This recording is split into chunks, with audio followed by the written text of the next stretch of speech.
எங்களுக்கு கூடுதலா ஒரு சீட்டாவது வேணும். கூட்டணி கட்சிகள் கொடுக்கறதுக்கு தயங்க தான் செய்யும்.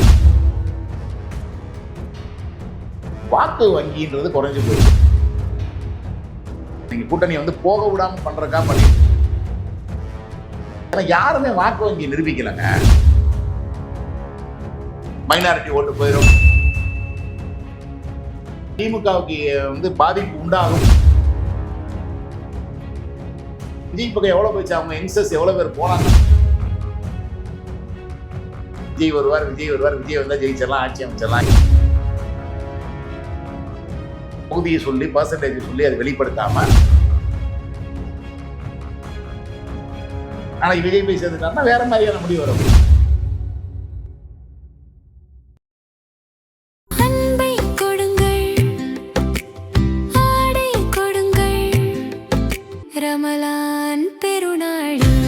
Super Saravana stores. தொடர்ந்து அரசியல் படிப்போம், பேசுவோம், விவாதிப்போம்.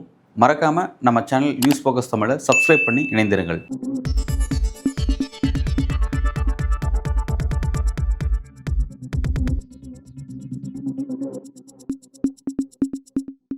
வணக்கம் சார். வணக்கம்.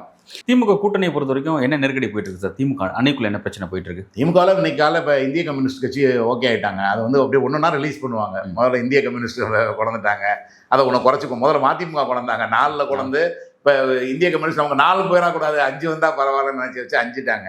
இப்போ அட்லீஸ்ட் இந்த சிபிஎம் என்ன நினைக்கிறாங்கன்னா, எங்களுக்கு கூடுதலாக ஒரு சீட்டாவது வேணும் அப்படின்னு பிடிவாதம் பிடிக்கிற காரணம் அட்லீஸ்ட் எங்களுக்கு அதையாவது கொடுன்றதுதான். 6 தான் வேணும், 6வது கொடுக்குறதுதான். அவங்க 5ல் வச்சா தான் கடைசியில் 6க்கு வருவாங்க நினைக்கிறாங்களா என்னன்னு தெரியல. அவங்க 7 இவங்க 5னா கடைசியில் 6க்கு முடிகிற வாய்ப்பு இருக்கு. அல்லது இவர்களையும் 5 இஷ்டம்னா இருங்க, கஷ்டம்னா போங்கன்னு சொல்றதுக்கான வாய்ப்புகளும் இருக்கு. ஏன்னா இப்போ ஒரு பலமான கூட்டணி வந்துருச்சு. ரெண்டாவது போட்டி போட்டு நீங்க தேமுதிகக்கு எவ்வளவு கொடுத்தீங்க, காங்கிரஸ்க்கு எவ்வளவு கொடுத்தீங்க அப்படின்னு போட்டி போட்டுக்கிட்டு இருக்கிறதுக்கு வேலை இல்லை. ஏன்னா இப்போ முன்னாடி மாதிரி கம்யூனிஸ்ட் இல்லைன்றதான் உண்மை. வெறும் தொழிற்சங்கங்கள் மட்டும்தான் இருக்குது. இப்போ இவங்கெல்லாம் இருக்கிறது ஒரு பெர்செப்ஷனுக்கு ஒரு கூடுதல் பலம். 2 கம்யூனிஸ்டும் எங்களோட இருக்காங்க அப்படின்றது. கம்யூனிஸ்டுகளுக்கு அவங்களே கட்சியிலேயே வாய்ப்பு இல்லை. நீங்கள் கூப்பிட்டா 100 பேர் கூட வரமாட்டேங்கிறாங்க ஒரு இதுக்கு. அது எல்லா கட்சியிலும் தான் சார் இன்னைக்கு இருக்கு. பெரிய திமுக தவிர்த்து மற்ற எல்லா கட்சியிலும் பணம் கொடுத்த நாட்களை திரட்ட வேண்டியது இருக்கு. அப்படின்னா நீங்க மீட்டிங் போடும்போது பணத்தை கொடுத்து ஆட்ட திரட்ட வேண்டியதுங்க. நீங்க ஒன்றும் இல்லை, நீங்க ஒரு இதில் வேலை நடக்குதுன்னு வைங்க. ஒரு திமுகவில் ஒரு கூட்டம் போடுறாங்க, ஒரு பொதுக்கூட்டம் இல்லை ஒரு மாநாடு நடத்துகிறாங்க, இல்லை ஒரு மண்டல மாநாடு நடத்துகிறாங்க. அங்கே பந்தல் போட்டுக்கிட்டு இருக்காங்க, வேலை நடந்துகிட்டு இருக்கு. அதை பார்க்குறதுக்கு அந்த ஏரியா மினிஸ்டர் போகிறாரு அப்படின்னா வைங்கிறேன். அப்போ நிற்கிறேன் ஒரு 150 பேர் 200 பேர். நான் அந்த மாதிரி கூட்டத்தை சொல்கிறேன். ஓகே, அந்த மாதிரி அட்டண்டன்ஸ் போடுறதுக்குன்றது அந்த மாதிரி இருக்குது. இப்போ நீங்கள் முன்னாடி கம்யூனிஸ்டில் அப்படி இருந்தாங்க, ஒவ்வொரு ஏரியாவுக்கு இருந்தாங்க. இப்போலாம் ஒவ்வொரு ஏரியாவுக்கு அந்த மாதிரி இல்லை. ஒரு உண்டியல் முன்னாடிலாம் பொதுக்கூட்டம் போட்டு உண்டியல் குடிக்கிட்டு இருப்பாங்க. இப்போ பொதுக்கூட்டமே போடுறது இல்லை.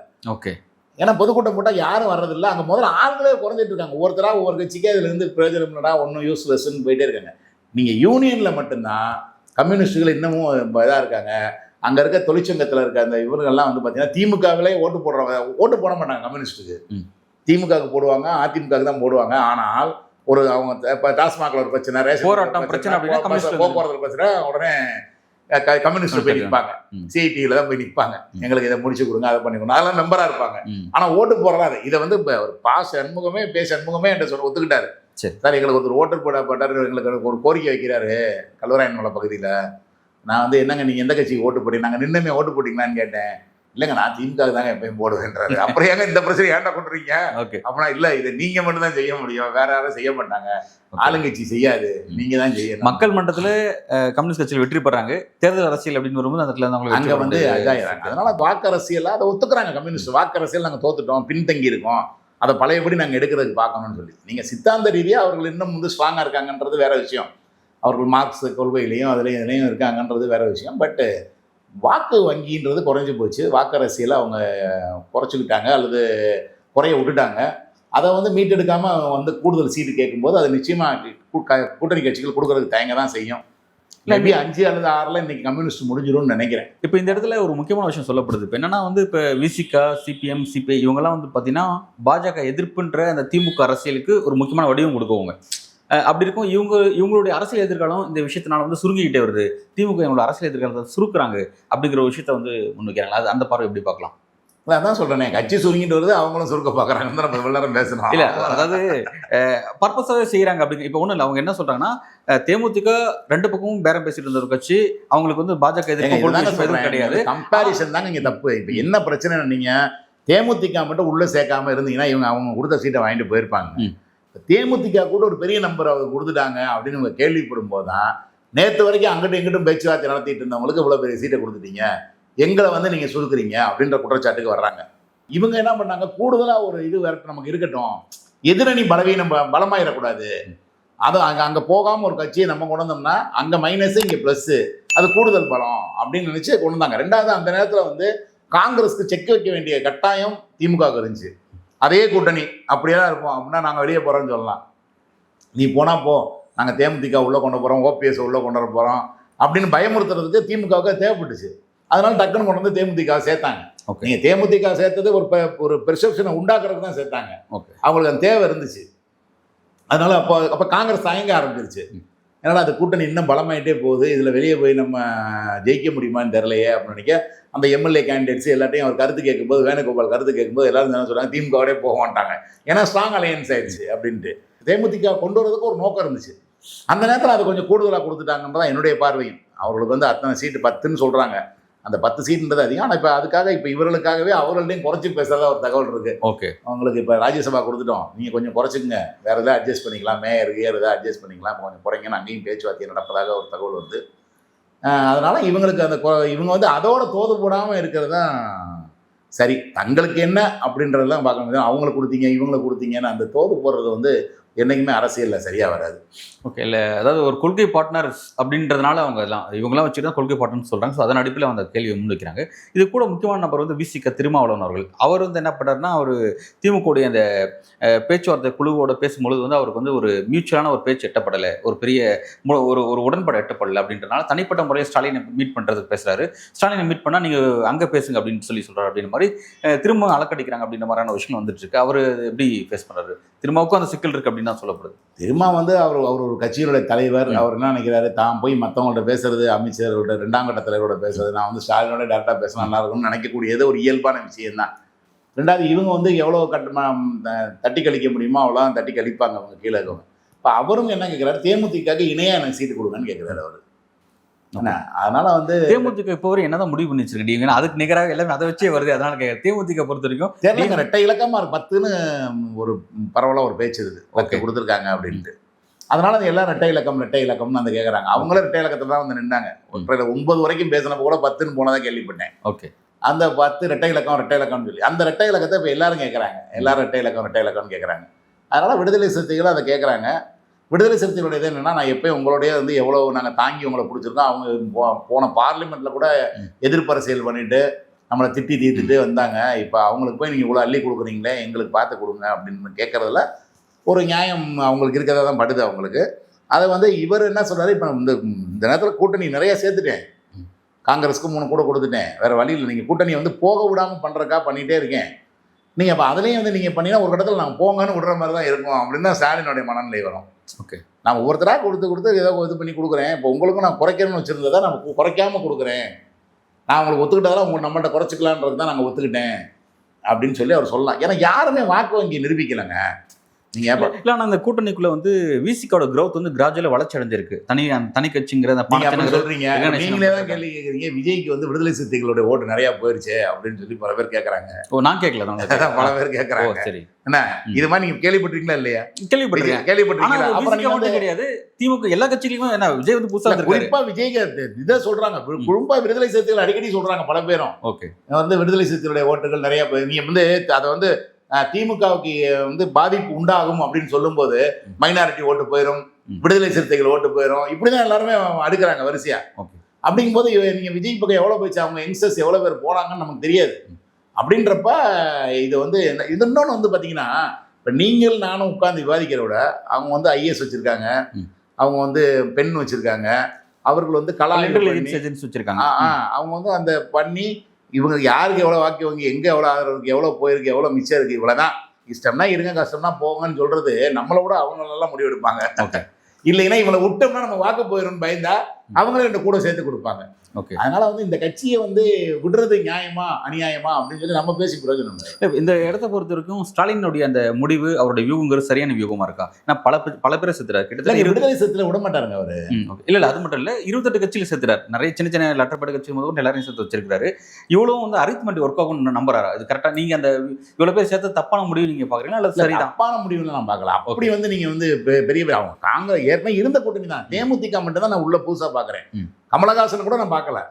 கமலஹாசன் கூட அவர் வந்து பெரிய இதை சின்ன சின்ன இப்ப கிறித்துவ நல்லெண்ணெய் இயக்கமா இருக்கட்டும், அது 30 படைய சின்ன சின்ன அமைப்புகள் எல்லாத்தையும் சேர்த்துட்டு அப்படியே அவ்வளவு பேரும் சேர்த்து வச்சிருக்கிறது அப்படிங்கிறது.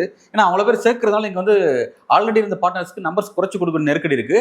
அதே மாதிரி டிஎம்கே கண்டஸ்டிங் தொகுதியும் குறையுது. அந்த ஒரு 23 தொகுதியில வந்து 23 கட்சிக்கும் சீட்டு கொடுக்க போறது இல்லைங்க. மற்ற லெட்டர் பேட கலெக்டர் வாங்கி வச்சுக்குவார், அவ்வளவுதான். வைக்குவாங்கன்ட்டு நீங்க எல்லாருக்குமே கொடுக்க மாட்டாரு. நீங்க வந்து தனி அரசு, ஒரு ராஜ் கவுண்டர், இந்த மாதிரி ஒரு 3-4 பேருக்கு கருணாஸ் அவர்களுக்கு சொல்லியிருக்காரு, எனக்கு ஒரு சீட்டு கொடுத்துருக்கேன்னு சொல்லியிருக்காங்க. இந்த மாதிரி நிறைய பேர் பேசுறாங்க. நாளைக்கு வரும் நாட்டில் நீங்க 23 பேர் சொல்றீங்களே, 23 பேருக்கு கொடுக்கறதுக்கு வாய்ப்பு இல்லை. அவ்வளவுதான் இல்லை. நீங்க வந்து முதல் 5 கட்சியை விட்டுருங்க, 5-6 கட்சியை விட்டுட்டீங்கன்னா மீதி நீங்க சொல்றத பார்த்தா இன்னொரு 17 பேருக்கு கொடுப்பாருன்ற மாதிரி சொல்றீங்கல்ல, கொடுக்க மாட்டாங்க. ஒரு 4 பேருக்கு அதிகபட்சமா. அது தமிமுன் அன்சாரி, அந்த தனி அரசு, ராஜ் கவுண்டர், கருணாஸ், இதுதான் எனக்கு தெரிஞ்ச லிஸ்ட். மேபி இந்த முருகவேல் ராஜன் கூட இந்த தடவை இல்லைன்றாங்க. இப்போ வேல்முருகன் வேற ஏதோ கோச்சிட்டு போயிட்டாருன்றாங்க. தொகுதி மாற்றி கேட்குறாரு அப்படி இப்படின்னு சொல்லி பிரச்சனைகள் வருது. அதெல்லாம் வந்து நீ சொல்கிறேன்ல, நீங்கள் வர்றவர்களும் சேர்த்துக்குவார்கள், போகிறவர்கள். இனிமேல் முடிவு டைம் ஆகிப்போச்சு. இனிமேல் வச்சு நீங்கள் ஒட்டு போட்டுக்கிட்டு பஞ்சாயத்து பண்ணிட்டு இருக்க நேரம் இல்லை. அதனால வந்து இனிமேல் கடகடன்னு நீங்கள் இன்னும் ஒரு 3 நாள் எல்லாமே முடிவாயிடும் எல்லாமே. இன்னும் ஓகே. இப்போ ஆல்மோஸ்ட் களம் வந்து 4 கார்னர் ஃபைட் அப்படின்னு தான் தெரியுது. 4 கார்னர் ஃபைட்டு. இது வெளியே வந்து ராமதாஸ் அவர்கள், சசிகலா அவங்களாம் இருக்காங்க. என்ன முடிவு எடுக்க போறான்னு தெரியல. மேபி அவங்க 5 கார்னர் ஃபைட்டை நோக்கி கொண்டு போறாங்கிறது தெரியல. அப்போ அப்படி இருக்கும்போது களம் வந்து இப்போதைக்கு வந்து டிஎம்கே தான் ஃபேவரா இருக்கா? நீங்க இதை எப்படி பாக்குறீங்க? ஆமா, இப்போ அப்படிதான் இருக்கு. ஏன்னா நீங்க வந்து அட்லீஸ்ட் நீங்க அப்பா அம்மையனா அதிமுக கூட்டணி பலவீனமா இருக்குன்றோம். அட்லீஸ்ட் அப்பா மகனுக்கு அந்த பஞ்சாயத்தை பண்ணி அதையாவது பாஜக ஒன்றுபடுத்தி கொண்டு வரலாம். அல்லது எடப்பாடியை கன்வின்ஸ் பண்ணி சசிகலாவையும் அங்கே கொண்டு போறதுக்கான முயற்சி. ஏன்னா டிடிவி போயிட்டாரு, சசிகலாவையும் கொண்டு வந்தால் ஒரு 2 சீட்டை நம்ம கொடுத்து நீங்கள் சொல்கிறவங்களுக்கு கொடுக்குறோம் அப்படின்னு சொல்லி எதாவது பண்ணலாம். ஸோ அந்த முயற்சியெல்லாம் விட்டுட்டு அவங்க வந்து அதை விட்டுட்டு இன்னும் பலப்படுத்த முயற்சியை பண்ணாமல் அப்புறம் திமுக வந்து இத்தனை கட்சியை லெட்டர் பேட் கட்சியை சேர்த்துருச்சுன்னு குற்றம் சொல்லி பிரயோஜனம் இல்லை. அவங்க எந்த அளவுக்கு வந்தாலும் அவர் பேரே சொல்லிட்டாரு, யார் டிடிவியை புள்ள பிடிக்கிறாங்க அப்படின்னு சொல்லிட்டாரு. அதனால யார் வந்தாலும் சேர்த்துக்கிறாங்க அப்படின்னு சொல்லி. பட் அது வந்து நீங்கள் யாரை தான் முயற்சி பண்ணாமல் இருப்பாங்க? யாரெல்லாம் ஒரு இப்போ கிருஷ்ணசாமி இன்னும் முடிவு பண்ணாமல் தான் இருக்காரு. அவரையும் நம்ம பிஜேபி பேசுகிற மாதிரி தெரியல. ஸோ அந்த மாதிரி கட்சிகளை அவங்களும் சேர்த்து அதை முடிஞ்ச அளவுக்கு போகலாம். அவங்களால ஒரு 500 ஓட்டு வருமா, 1000 ஓட்டு வருமா, எல்லாமே அதான் சொல்கிறேன். 150 ஓட்டில் தோற்று போயிருது ஒரு கட்சி, 300 ஓட்டில் தோற்று போயிருது. அந்த மாதிரி இருக்கப்போ நீங்கள் ஒரு 500 ஓட்டு 1000 ஓட்டுனா நீங்கள் அதுக்கு வந்து குறைத்து மதிப்பிடாமல் பல தொகுதிகளில் ஒரு 10 தொகுதியில் அவர் 500 ஓட்டு தருவார். மொத்தமே 5000 ஓட்டு தான் அவருக்கு இருந்தால் கூட 10 தொகுதி 500 தான் சேர்த்துக்கலாம். அது ஒன்றும் தப்பு கிடையாது. அதனால் வந்து அந்த மாதிரியான முயற்சிகளை அதிமுக தலைமையோ இல்லை பாஜக தலைமையோ செய்யாமல் இருக்குது. அவங்களாம் நிற்கிறவங்களாம் இன்னும் அப்படியே நின்றுட்டே இருக்காங்க. அதெல்லாம் இன்னும் இன்டாக்ட் ஆக்கி அவங்க ஒரு கூட்டணியை பலமான கூட்டணியை தோற்றம் ஏற்படுத்தணும். ஆனால் அவர்கள் வந்து முழுக்க விஜயவே நம்பி விஜய் வருவார், விஜய் வந்தால் ஜெயிச்சிடலாம், ஆட்சி அமைச்சிடலாம், இதுலேயே கவனம் செலுத்தி மற்றவர்களை கண்டுக்காமல் விட்டாங்களோன்னு தோணுது. ஓகே சார், இப்போ இந்த டைமென்ஷன்ஸை பொறுத்த வரைக்கும் இப்போ டிஎம்கே ஒரு எட்ஜ் இருக்குது நீங்கள் சொல்கிறீங்க, அப்படி தான் நாமளும் பேசுகிறோம். ஆனால் இப்போ ரீசெண்டாக வரக்கூடிய சில சர்வே முடிவுலாம் பார்த்தீங்கன்னா வந்து இந்த 4 கார்னர் ஃபைட்லேயும் ஆன்டி இன்கம்பன்சி காரணமாக வந்து என்டிஏக்கு ஒரு வாய்ப்பு இருக்குது. அவங்க வந்து சில இடங்களில் வந்து சில பர்சன்டேஜில் கேல்குலேஷன்ஸ் ஒர்க் அவுட் பண்ணி பார்க்கும்போது டிஎம்கே அலையன்ஸ் வந்து கொஞ்சம் கூடுதலாக இருக்காங்க அப்படின்ற மாதிரி விஷயம் சொல்லப்படுது. நீங்கள் இது எப்படி பார்க்குறீங்க? உண்மையில் அது டிஎம்கே தான் அப்படின்னு பார்க்குறீங்களா அல்லது இல்லை என்டிஏக்கு வாய்ப்பு இருக்குது? இல்லைங்க, இதில் வந்து நம்ம எதுவுமே எந்த முடிவும் சொல்லலை. நான் சொல்கிறத வேத வாக்குன்னு நான் சொல்லலை. நீங்கள் எலெக்ஷன் மே 5ஆம் தேதி காலையில் அதான் சொல்கிறேன். நான் போய் போகிறது இன்னொருத்தர் எடுத்த சர்வே போய் நான் அவங்க தப்பாக எடுத்திருக்காங்க, பணம் வாங்கிட்டு பண்ணியிருக்காங்க, இது பண்ணியிருக்காங்க, வேணும்னே வந்து ஒரு இதுக்காக பண்ணியிருக்காங்க அப்படின்னு நான் சொன்னேன்னா அப்போ ஏன் இதை பற்றிய விமர்சனம்? இப்போ எனக்கு ஏற்கனவே அப்படிதான் விமர்சனம் பல பேர் பண்ணிட்டு இருக்காங்க கீழே கமெண்ட்ல.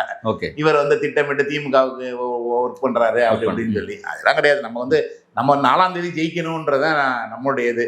நம்ம சொல்றது 4ஆம் தேதி ஜெயிக்கணும் அப்படின்ற பார்வை தான். இப்பயும் நான் வந்து இறுதிக்கட்ட முடிவை நம்ம இது வரைக்கும் நான் அறிவிக்கவே இல்லை. நான் என்ன சர்வேக்கு ஏன்னா வேட்பாளர்கள் அறிவிச்சு போனதுக்கு அப்புறம் தான் உண்மையான சர்வே. இப்போ எல்லாம் கலா ஆய்வு நான் போனது எப்படி சொல்றேன்னா, சில ஒரு ஐபிசி தமிழுக்காக நான் எடுத்து கொடுத்தேன். அந்த முடிவுகள் முதல் கட்ட முடிவு அது வந்திருக்கு. அதற்கப்புறம் வந்து சில முக்கியஸ்தர்களுக்கு அவர்கள் தொகுதியில் எனக்கு நிற்கலாமா வேணாமா, இல்லை எந்தெந்த தொகுதி என் நான் மாவட்ட செயலாளர், எனக்கு கீழே இத்தனை 4 தொகுதி இருக்குது, இந்த 4 தொகுதியில் எப்படி இருக்குது நிலவரம்னு பார்த்துக்கணும், எதுக்கு கூடுதலாக செலவு பண்ணணும், எதை கான்சன்ட்ரேட் பண்ணணும்னு தெரிஞ்சுக்கணும். இந்த மாதிரியான சர்வே பண்ணி கொடுக்குறேன். அதில் நான் தனிப்பட்ட முறையில் பண்ணுற சர்வேகளை சிலதை வெளியே சொல்கிறேன், அவ்வளோதான். இந்த மாதிரி இருக்குங்க ட்ரெண்டுன்னு சொல்கிறேன். அதை தொகுதியை சொல்லி பர்சன்டேஜ் சொல்லி அதை வெளிப்படுத்தாமல் பொத்தாம் பொதுவாக நான் சொல்கிறேன், அவ்வளோதான். ஸோ இந்த மாதிரி தான் நான் வந்து கருத்துக்களை சொல்லிகிட்டு இருக்கேனே தவிர, நீங்கள் தேர்தல் முடிவில் எது ஜெயிக்க போகுது அப்படின்றத நம்ம கடைசி நேரத்தில் தான் நம்ம அந்த சர்வே பண்ணால் தான் அது கரெக்டாகவும் இருக்கும். ஏன்னா இன்றைக்கி பல மாற்றங்கள் இருக்கும், கூட்டணி மாற்றங்களே இருக்கும். நாளைக்கு விஜய் போயிட்டாருன்னு நீங்கள் நம்ம சொல்கிறோம், அவங்கள பேசுகிறோம், நாளைக்கு விஜய் போய் சேர்ந்துட்டாருன்னா வேறு மாதிரியான முடிவு வரப்போகுது. அப்போ அதை வந்து நம்ம கடைசி நேரத்தில் வேட்புமனு தாக்கல் நிறைவு நாள் நினைக்க பிறகு நம்ம எடுக்கிறது தான் சரியாக இருக்கும். சார், விரிவான உரையாடல். நன்றி.